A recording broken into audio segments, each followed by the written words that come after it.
Class 9 subject mathematics chapter 3 के question हम 3 तक डिस्कस कर लिए थे हमने। आज हम चलते हैं क्वेश्चन नंबर 4 लेकर।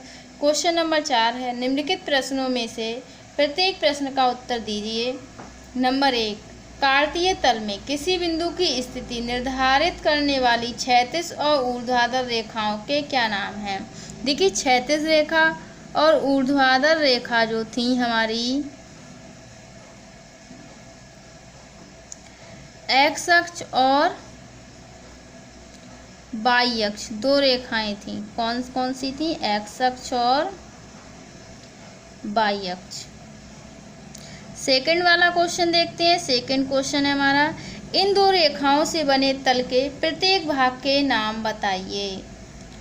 इन दो रेखाओं से बने तल के प्रत्येक भाग के नाम बताइए। देखिए, हमारे कितने तल के भाग थे? प्रथम चतुर्थांश, द्वितीय चतुर्थांश, यानी कि चतुर्थांश। क्या थे? चतुर्थांश। क्या लिखेंगे इसका आंसर? दो रेखाओं से बने तल के प्रत्येक भाग के नाम, इसका आंसर हो गया।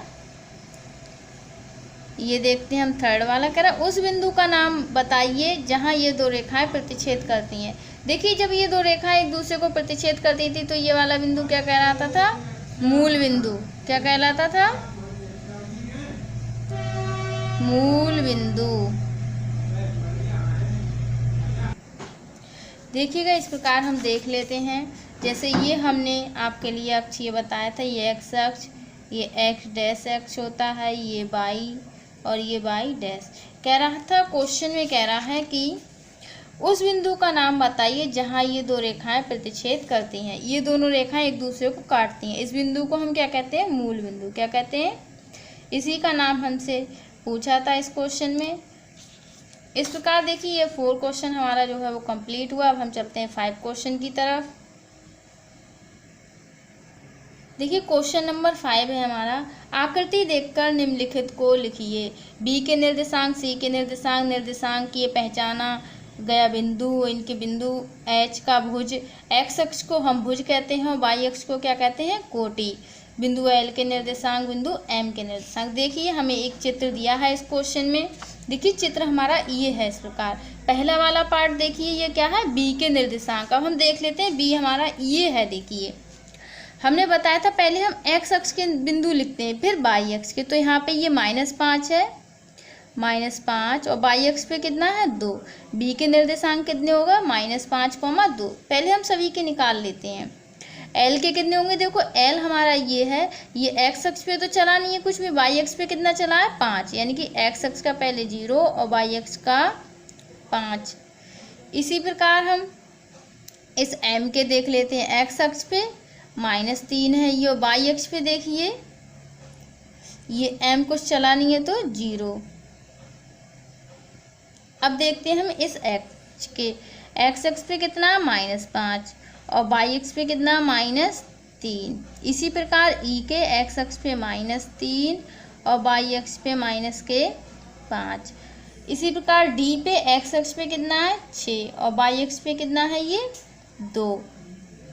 सी के देख लेते हैं, एक्स अक्ष पे 5 है और वाई अक्ष पे ये -5। इसी प्रकार जी पे एक्स अक्ष पे 2 और वाई अक्ष पे -4।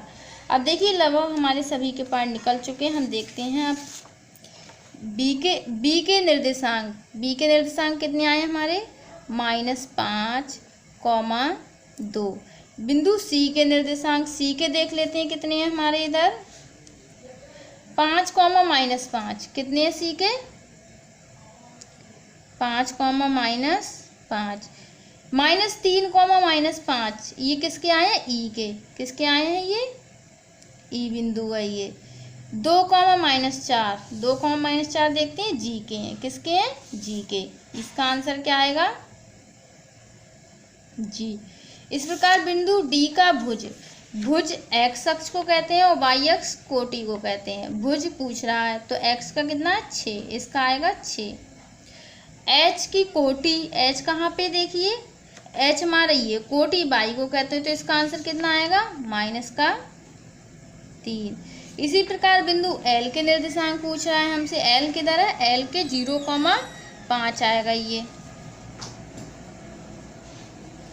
इस प्रकार बिंदु M के भी निर्देशांक देख लेते हैं। देखिए बिंदु M के निर्देशांक -3, 0 हैं ये।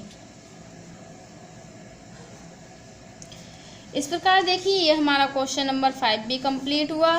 साथ में ये देखिए इस साथ में इस क्वेश्चन के हमें ये चित्र दिया है, इस चित्र से हमें इन क्वेश्चनों के आंसर निकालने थे, वो हमारे कंप्लीट हुए।